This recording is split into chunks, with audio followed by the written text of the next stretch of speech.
Thanks for coming, everyone. I'm Peter Kaufman from Read Russia, and this is Russian Literature Week. It's an unusual time, as I've said to a number of you. I think we have some repeat wonderful attendees because normally we do these things in person, and they're boisterous. And there are many times in New York, sometimes in London, and this year we're all online. And so this Russian Literature Week is a big experiment. And I can tell you from the first 3 days, which seems to me like, 3 months of just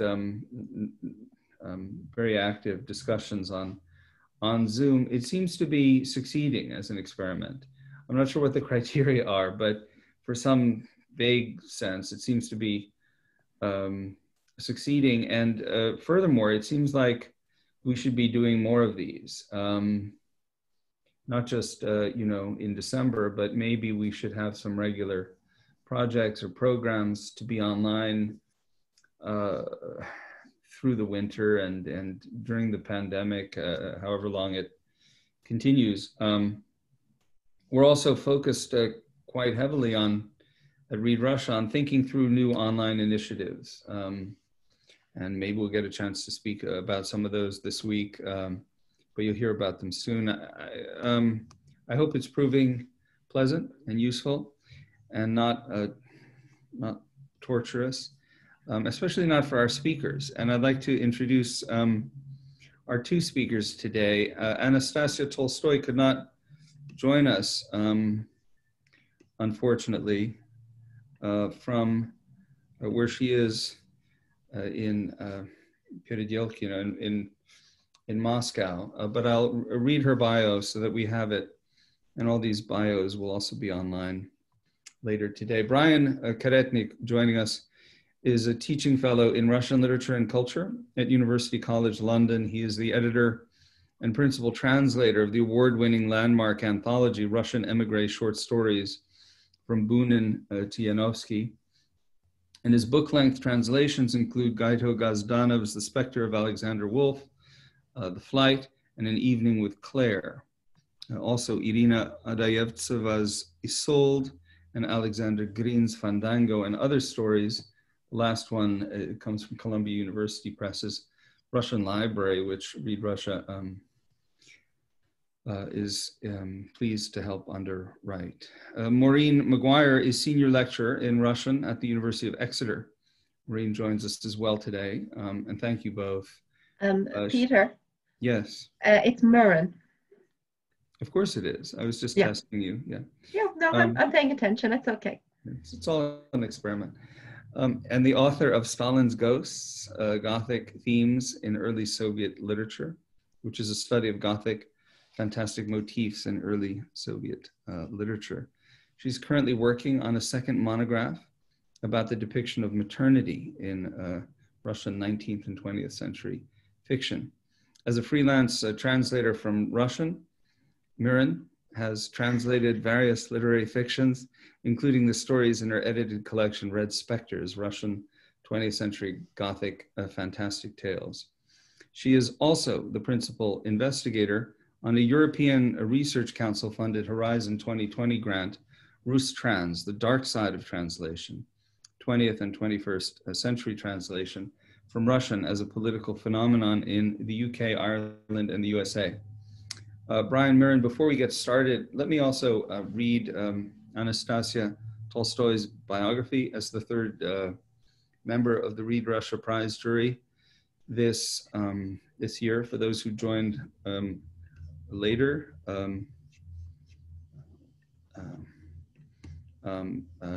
Anastasia can't be with us today. She is a junior research fellow in European literature at Wolfson College, the University of Oxford. Excuse me. She holds a doctorate from Oxford, where she completed her DPhil on Vladimir Nabokov and the aesthetics of disgust. Alongside distinguished Professor Brian Boyd, she recently co-edited and translated a volume of Nabokov's collected essays, reviews, and interviews, Think, Write, Speak. She is co-translator with Thomas Karshan of Nabokov's neo-Shakespearean blank verse drama, The Tragedy of Mr. Morn. So welcome, Bryan, Muireann. Thank you, all of our participants today for coming, and do note the Zoom protocols. Please put any questions, comments in the chat. Please, if you can, keep yourselves muted, and I'm sure we'll leave time for a good razgovor. Thanks. Take it away, you guys. Thank you very much for that introduction, Peter. I wonder, I don't really have anything prepared. I just want to talk about as many of the wonderful books that we got to read for this prize award as possible. I'm actually wondering, maybe the audience would like to start us off with some questions.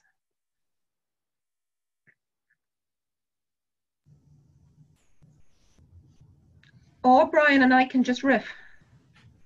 Either way. Hello, everyone. Good evening. Or good afternoon in case of Americans joining us. Please feel free to start, you know, any way you're comfortable, maybe with a riff, as you put it. Could I ask a question? Yes, I should, before you do, I should say that we are joined, Anthony, at the risk of embarrassing you further, the winner of the Read Russia Prize this year by the unanimous decision of the jury is with us, Anthony Wood. Could I ask you, jury, that the first look you gave at one of the number of books on the pile in front of you, how long did you look at it before you decided to go on looking at it? Were there many? Did you, on the whole, to take a quick look and then look back, or did you not look again at some of them? Wow. Thank you for that question, Anthony. Would you like to take that away, Bryan? Yeah, sure. I think it was such, it seems so long ago now to think about it. It was at the start of the summer when we received, I think, Peter, I think it was in total between 40 and 50 different submissions for... yeah, almost 50, I think. That's right. And, you know... and because of COVID situation this year, we were working we weren't working from physical copies of the books so much. We were working from electronic copies that were submitted by the publishers. So in a way, it was easier to organize. We could do it all online and look at it on laptops, computers, etc. But it really varied. I mean, we were sort of, for me personally, I can't speak for Muireann or for Anastasia, but for me personally, it was a case of dipping into one, rereading, skimming, sort of then rereading again, sort of once I sort of got a sense of the overall picture that we had, sort of going back and revisiting, spending more time with each of the works individually to sort of get to know them that much better. So it was a long process, but actually throughout the summer, particularly during lockdown here in the UK, it was such a joy having to spend the summer with. So it was a long and involved process. But I don't know, Muireann, you want about it different? No, I would absolutely agree with what Bryan has just said. It was a terrifying pile of books. I don't work terribly well with ebooks, so occasionally when I brought hard copies of some of my favorites along tonight just to wave at the audience. But this was our winner, Anthony Wood's translation of select poems by Pushkin, for example. And this isn't the first nice thing that I'm going to say about Columbia University Press's Russian Library series tonight, but I was very fortunate in that I was paid by the press in books, which is kind of my ideal wages. So I was lucky enough to have hard copies at home at no extra cost of quite a few of the books that were nominated for the award. So I think I worked my way through the pile on and offline as best as I could. Once we had isolated a long list, and I think we had about 20 books on our long list, we argued a little bit, but not too fiercely. Nobody fell out over it. Then I think we would have all focused on those 20 books, returning to them, rereading them. I see we've got a question from Kate Young about the prize process in the chat. She says, the prize process has always been very opaque. How does it actually work? So maybe I'll just take the opportunity to respond to that.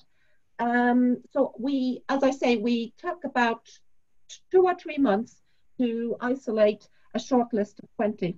So we each picked our 20 favorites. I think we coincided on about 60 to 70%. And then we decided which books were the most important to us in terms of translation quality, but also in terms of giving a particular author or a particular genre extra exposure, really recognizing the importance of whatever that book was. I remember for my own part that I made a case for a book called The Raven's Children, which was actually a book for children or possibly young adults. And therefore, it didn't really stand a chance to win the overall prize. But I did feel it was important to get it onto the long list, not just because it was an excellent translation, which it was, but also because it's important to make people aware that Russian children's literature is also translated into English. It's also worth reading.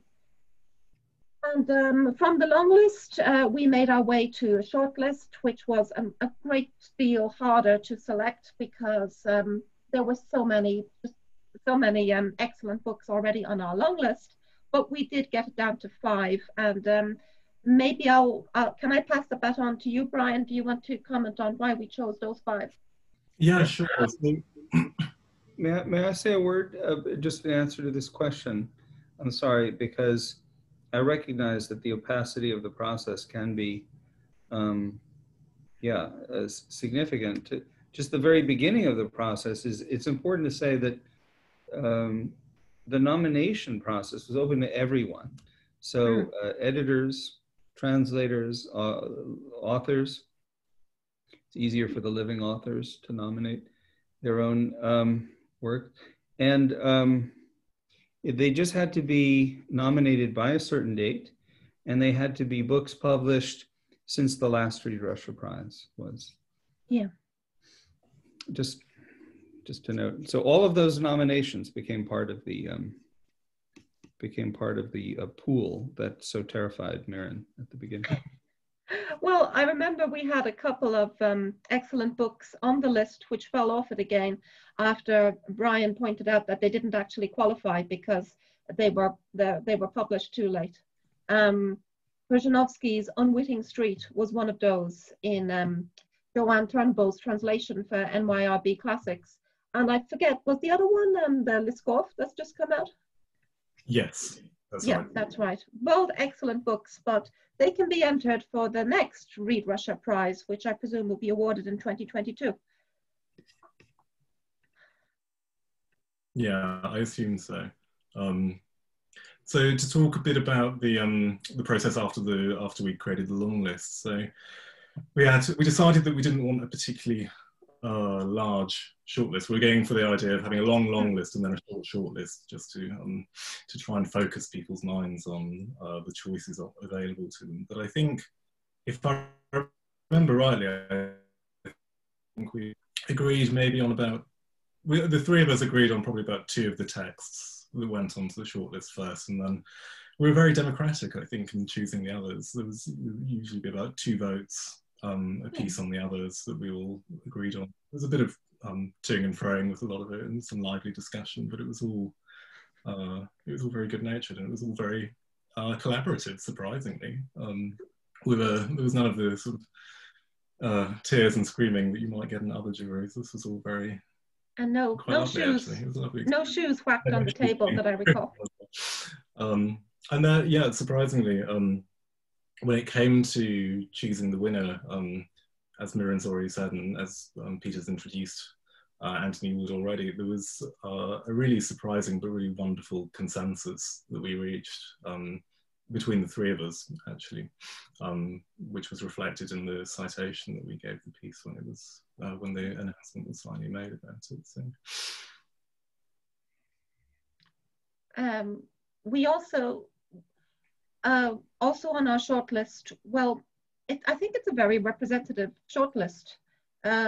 We did our best to reflect as many aspects of what's being published at the moment from Russian literature as was possible, while keeping our shortlist compact and manageable.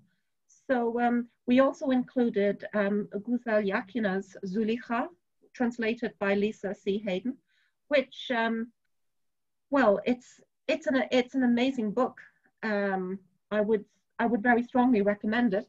It's a large Russian novel, and it is arguably a little bit depressing. But apart from those two features, which are widely believed to doom all of Russian literature, it's extremely unusual. It tells the story of the Stalin era repressions from a female perspective.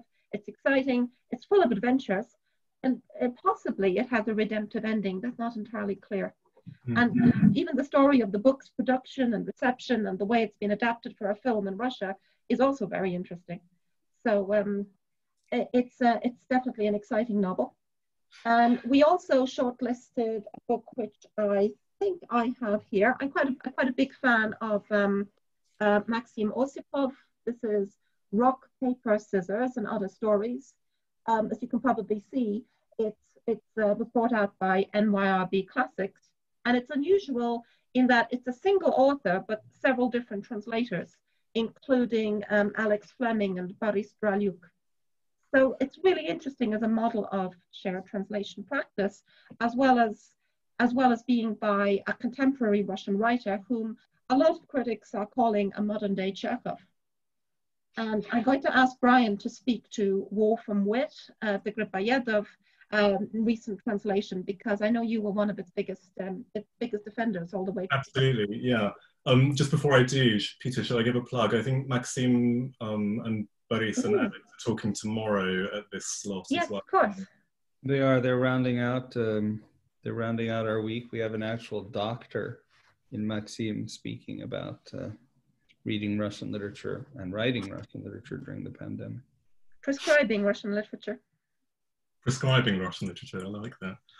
Yeah. No, I mean, I think for me, one of the, as Muireann's already mentioned, for me, one of the biggest joys in judging the prize was the sheer diversity of titles that we had. I mean, we had all the way from Pushkin right up until the present day. We had such a number of women writers, women translators in it. And also we had such diversity across genres. We had poetry, we had prose, long prose, short prose, we had sort of reportage, we had drama as well. So, I mean, there was such a wide variety of materials that we were reading. But yeah, as Muireann said, one of the books that I championed quite a lot was Griboyedov's Woe from Wit, which you can see here, which is translated by Betsy Hulick. It's been brought out by Columbia University Press. For those of you who might not be necessarily familiar with it, it's really a classic of early 19th century drama. So many of the lines have become almost proverbial in Russian, and it's such a funny piece. And interestingly for me, it's one of the works that hadn't really been translated well into English before for such a classic, for such an important classic work. And to see it finally come out in such a wonderful, witty, inventive, playful translation was such a joy, really. So yeah, I think we all found different pieces that were on the shortlist that really sort of spoke to us in different ways.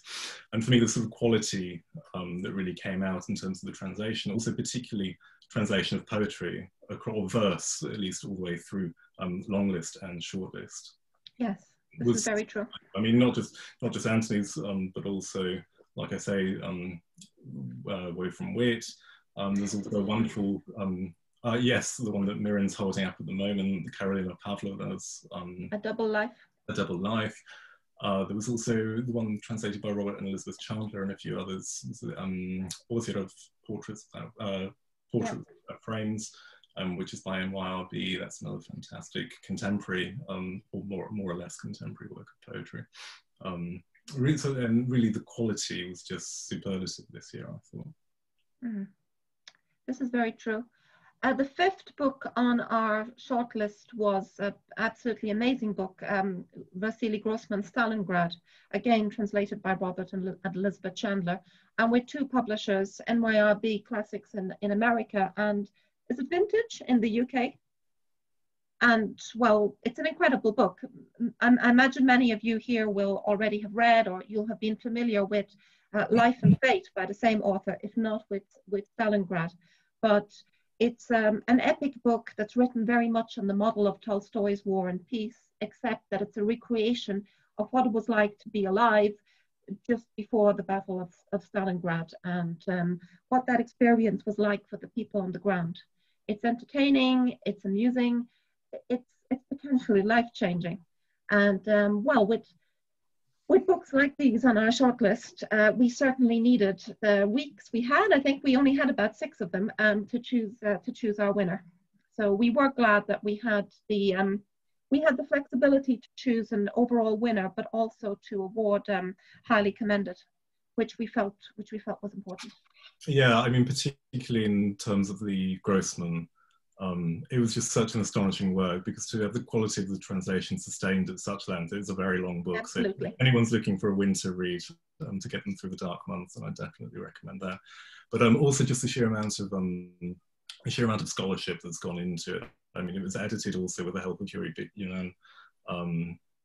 who helped Robert and Elizabeth look at different versions of the manuscript, because when the book was published in Soviet Russia, a lot of it was censored. A lot of Grossman had to cut out quite a lot of passages in some of the more problematic sections, which haven't even been restored in contemporary Russian editions. So really, the version that's come out in English is impressive in as much as that it is one of the fullest or sort of closest representations that we believe can exist to Grossman's novel. So it's a really impressive work. Exactly. As Bryan says, not just the quality of the translation, but the sheer scale of the translation and the very impressive scholarly apparatus. It's an extraordinary book on several fronts, pun honestly not intended.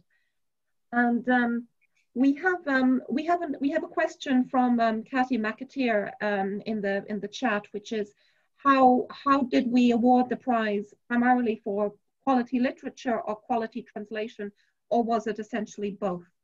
That's a great question.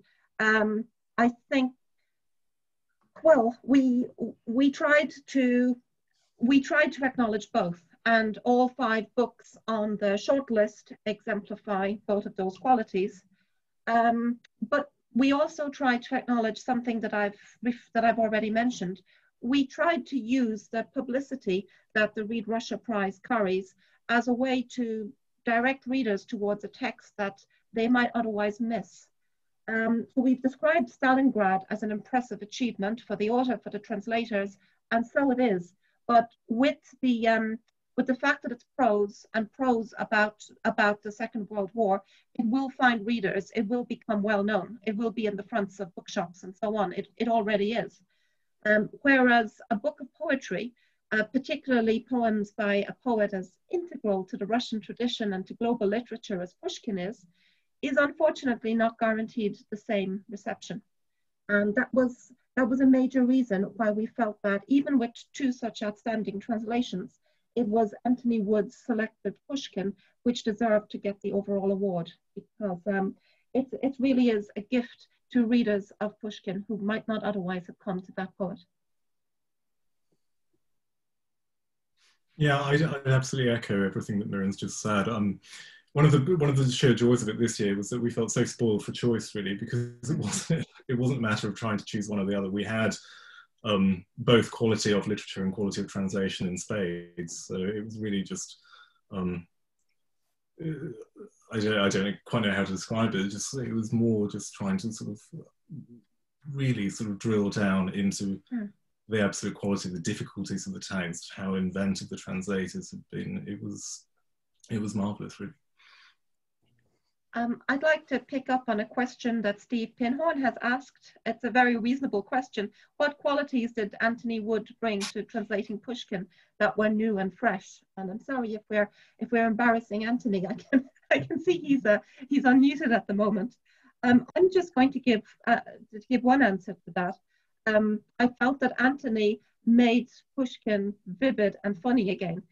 During lockdown, when we were still working towards our long list, I was reading these poems, especially the folk tales at the back of the volume, out loud to my children, and they were responding to them and loving them.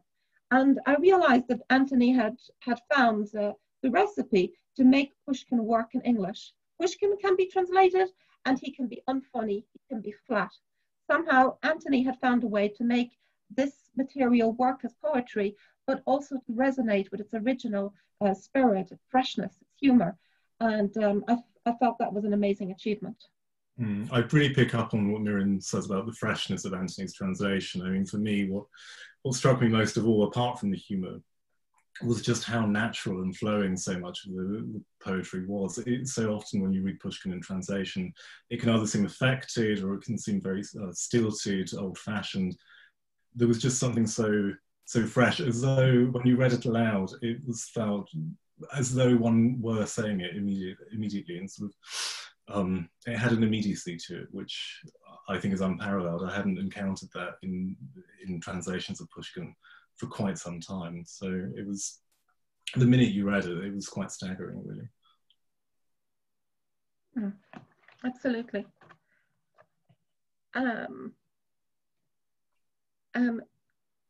Christine Dunbar has asked, what did we find to be the most surprising part of the judging process? For me, the most surprising part was discovering writers whom I might not otherwise have made time to read, and really being amazed by them. Some of those books, well, this book, which I'm going to wave at the camera, translated as Devil's Spiel by Grigory Kanovich. It's a book about the lives of Lithuanian Jews in a small community during the Second World War. It doesn't end well, and it's part, I believe, of a longer series of novels linked to this topic by Kanovich, who is based in Israel. His books have not been, I think maybe one of his other books has been translated, I'm honestly not sure. This book, Devil's Spiel, won the EBRD prize earlier in 2020, but it's received very little media exposure.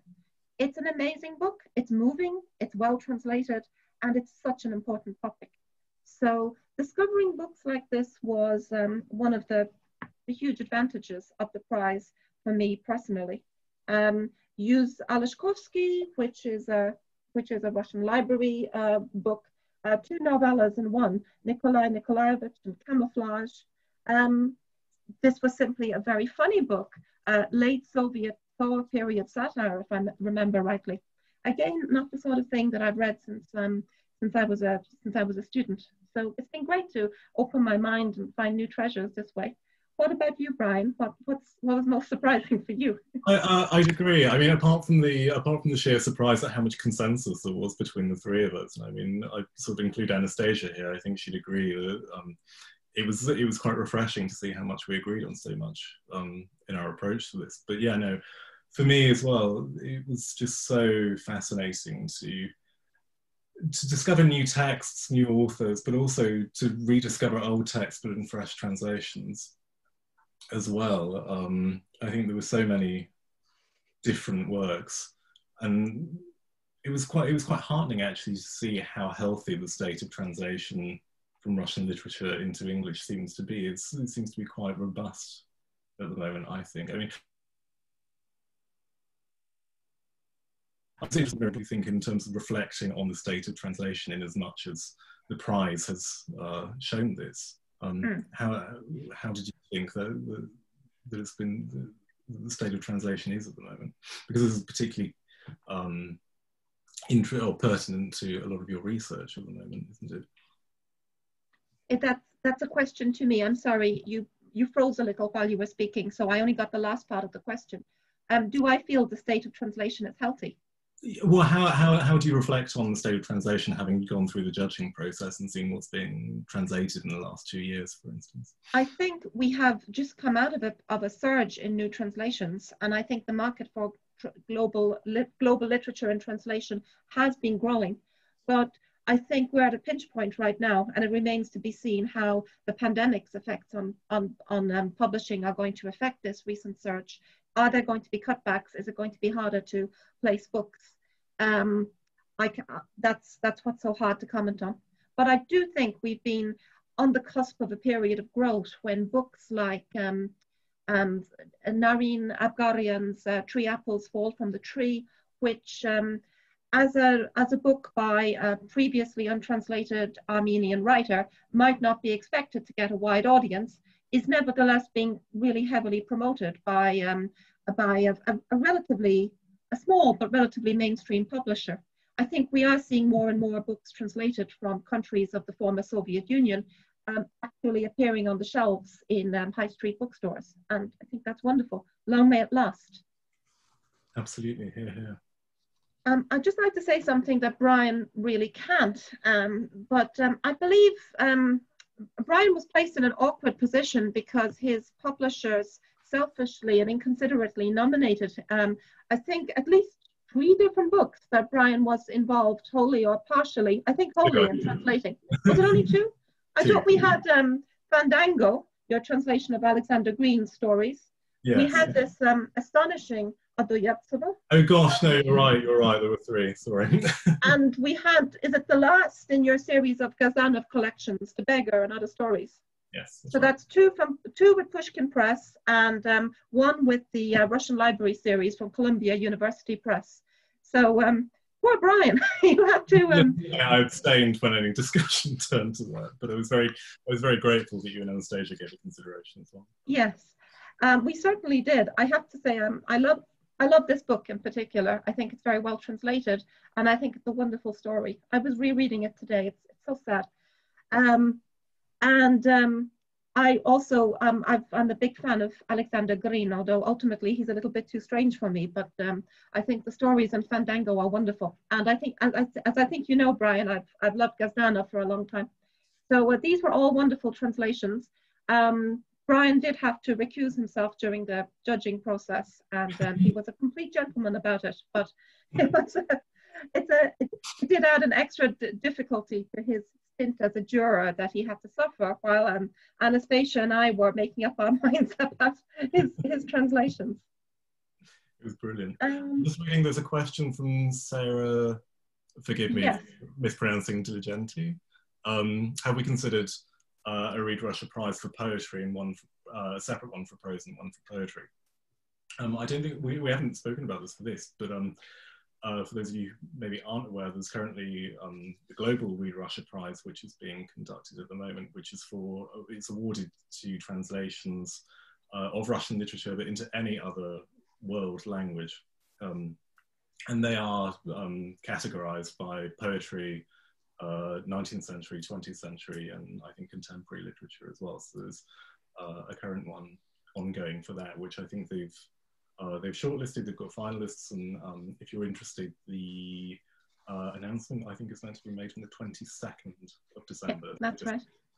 So do keep an eye out for that in your diaries. I'm just looking at the chat for more questions. Yes.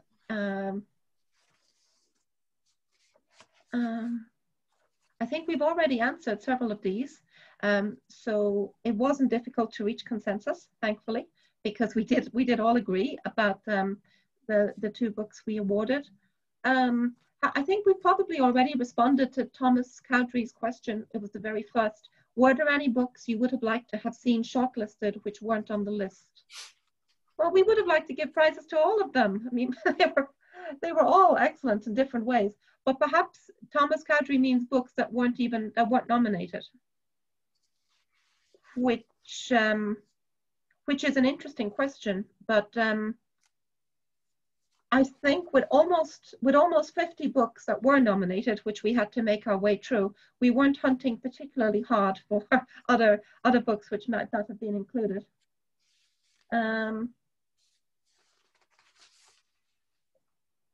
I don't think we've managed to give much press to the new, I think it's a Penguin edition of Chekhov stories, translated by Larissa Volokhonsky and Richard Pevere, which was actually on our list. it didn't make it through to long listing or short listing, but it's a perfectly good anthology of Chekhov stories. And what I find interesting about it personally is that it includes a lot of the less well-known stories, which have been translated but not widely circulated or anthologized. I wondered if this might be a good moment to let Anthony speak, because I do know he had a couple of things that he wanted to say. And as our laureate, I guess we should offer him an opportunity to address us.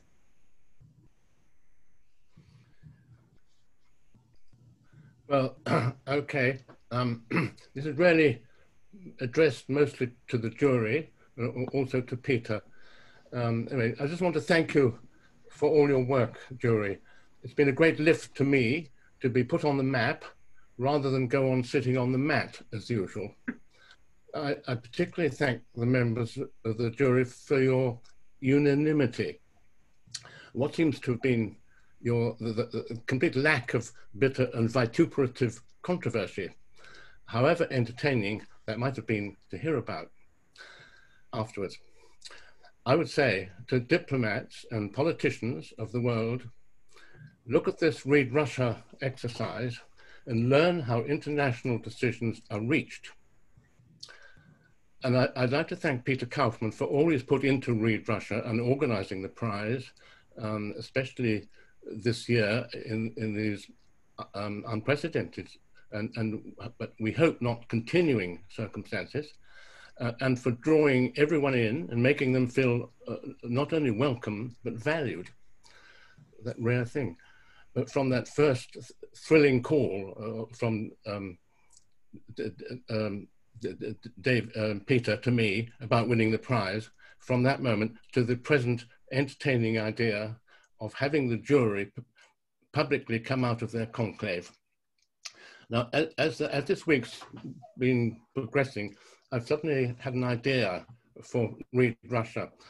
The shortlisted and long-listed books that Read Russia has considered for the prize over what, 8 years, is mounting up to a bit of a library, it seems to me, which might be of interest to serious librarians, like, say, Columbia University Library and others. And the idea of a library, a specialist library of Russian translations, which have been selected by this prize process.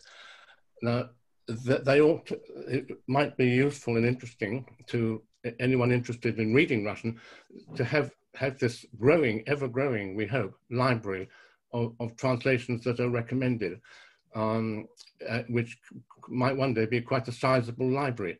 But how to actually get people to think of it as a library rather than title by title is for professional librarians to work out and solve. That might be impossible. But just an idea that might be good for libraries literally around the world. I think that's just so I'd throw that ball if anyone wants to pick it up. Anyway, thank you. It's been very delightful, the whole thing. Well, congratulations again, thank you. Anthony. It's been a remarkable achievement. I think we would all thank you. Agree categorically. I could read you a poem if you want to hear it. Do you want to hear it? Yes, please. Yes, please. Right, so some of you will know this poem. It's from the Stone Island Cycle, Pushkin's last late group of religio-philosophical, you would say, poems. Actually, they're about the meaning of his own life, something rather Tolstoyan about it. Anyway, one of them, which is, it's a controversial group. It may not even be an intended cycle, because Pushkin only finished 4 of the poems that we now think of, 5 or 6, as in this cycle. Anyway, scholars have worked out or thought that this poem was the opening one of call it 5 poems from Pindamonte. The usual Pushkin trick of pretending he translated it from a foreign writer who had nothing nasty to say about the Russian state. I don't know why they thought that, but that's what he. Anyway, from Pindamonte, who was a real Italian writer, actually. I don't much care for those resounding rights that take so many heads to dizzy heights. I won't complain. I'll just admit the fact is the gods did not shape me for battling taxes or parleying with emperors at loggerheads. To me, it makes no difference whether blockheads are hoodwinked by an unrestricted press or censorship cramps wit to muted jest. All this I have to say is words, words, words. To rights of this kind, I have grown averse. Freedom of this kind is to me quite feeble. Allegiance to the sovereign or the people? Why should we care? To hell with it. By no one held to account, to serve oneself alone and please oneself and breathe without delivering one's conscience, thoughts or neck to power or livery. To wander as one wishes, take one's fill of nature's beauty, perfect art, or I say art's perfection is actually better, and thrill. There's happiness and rights. I saw Nabokov's translation of that poem, which is very good, and it's rhymed. Against his own precepts, which he thought of, I think, after having rhymed some poems I thought very well. One day I'd like to read it because he sees something that I haven't seen in towards the end, but I'd have to find the book to read it to, and it's not at hand. But if you can catch up with it, it was in a little book published in 1947 by Drummond publishers in London, and it has two of the Pushkin's little tragedies in it by Nabokov, translations by Nabokov, and this poem, and also two other, Lermontov also, and I think Fiat in the same volume. But it's rather nice little book. So anyway, he's too old to go in for the Read Russia Prize. Anyway, thank you. No, thank you again. Thank you, Anthony, for giving us this wonderful gift of Russian translation. Yeah, thank you so much, Anthony. Personally speaking, it's been marvelous. I've thoroughly. Thank you. Thank you. And there's some very warm comments for you, Anthony, in the chat as well. On that note, I'm going to say goodbye. Thank you all for coming tonight, and congratulations again to Anthony, and also to Robert and Elizabeth Chandler as our highly commended translators. And to my fellow jurors, I really enjoyed working with you on this project. I hope we'll work together on other ones in the future. Absolutely. And to Peter, thank you very much for organizing. It's been an amazing experience. This is just me leaving. I think the conversation will go on for those who can stay, but I have a birthday party that is worth more than my life to miss.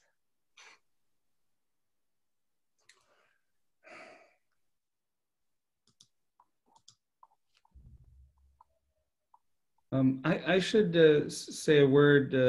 Muireann's left, but to thank Anthony for his idea about how to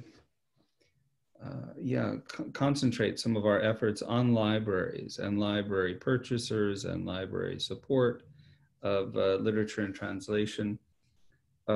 In general, I would like to make sure that that all the people participating this week know that it's important to think through new ideas like this about promoting translations, but especially during the pandemic that we're engaged in now, and whatever the pandemic will have wreaked upon the publishing, bookselling, library, university world when it's through. Those who have ideas should be in touch. And I hope that if we have more of these conversations. Perhaps one or more of them could involve new initiatives and new discussions about new ideas like this one.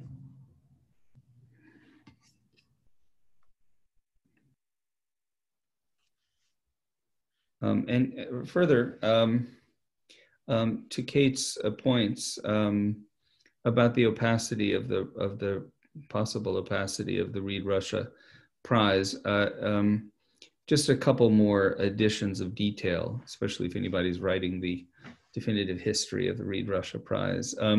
These conversations were conducted, jury meetings over Zoom this year. The second point to emphasize is that there was no pressure exerted on anybody for political, geopolitical, or financial, or any other. The jury is independent. The jury members do receive a modest honorarium. That's important, I think, to say from Read Russia. The award amount, a third point, and recipient, whether the translator or the publisher, is entirely up to the members of the jury. And finally, up to a certain amount, and up to $10,000 US. And finally, the jury itself, just to make sure that its members don't become entrenched chinovniks, rotate so that the jury for the next prize will be composed probably entirely of new jury members, and hopefully the prize will continue long enough that we can continue to reach such magnificent types of consensus and involve Antony, Muireann, and Anastasia again. I'd just like to take this opportunity, Peter, to say thank you again for organising all of this, for organising the prize, or getting us together for it. It was a really wonderful opportunity, and I can't imagine a better way of spending my summer this year in lockdown than with all these wonderful books of Russian literature. So it's been a huge privilege to do it, and it's been a pleasure on all counts. And to remind everyone else that you can hear Boris, Alex, and Maxime talking tomorrow at the same time about this wonderful book, Rock, Paper, Scissors, the collection of short stories by Maxim Osipov. So do tune in for that. I hope it won't seem inappropriate if I just say something as Antony's wife about how much this prize has really meant to him. I think translation is quite a lonely thing, and it's quite a sort of selfless thing. You're subjecting yourself to another person entirely. When I first met Antony, I realized that he talked to himself, which worried me slightly, until I realized that actually he was reciting Pushkin in his head. And all these things anyway have added up to make me understand a little bit about the process of translation. And I'd just like to say thank you on my behalf, as well as Antony's, for this prize. It's so wonderful to hear. I'd just like to add to that. After a while, I realized, or Hayes realized, that the wonderful things I was saying to her in a quiet voice were not actually by me. They were Pushkin's words. He got over that disappointment. I have to say my favorite part of the whole prize process, and this is to say nothing of just being able to participate as a witness and facilitator in all of the Zoom meetings, was calling the Wood residents with this news. And I think it was you, Mrs. Wood, who answered the telephone, and in passing it to Antony, I overheard you say, "It's some gentleman from Connecticut." And that was just the best. Yeah. Yes, I could hardly believe that could possibly be the call. So that was the best. Thank you so much. You've stolen our show today. Thank you both. should we say goodbye? And thank you again, and please tune in as Bryan has reminded us tomorrow. Thank you, Anthony, and congratulations, Bryan. Thank you, and on behalf of all, thank you to Anastasia and Muireann. Thanks for coming. Thank you. Bye. Thank you. Bye.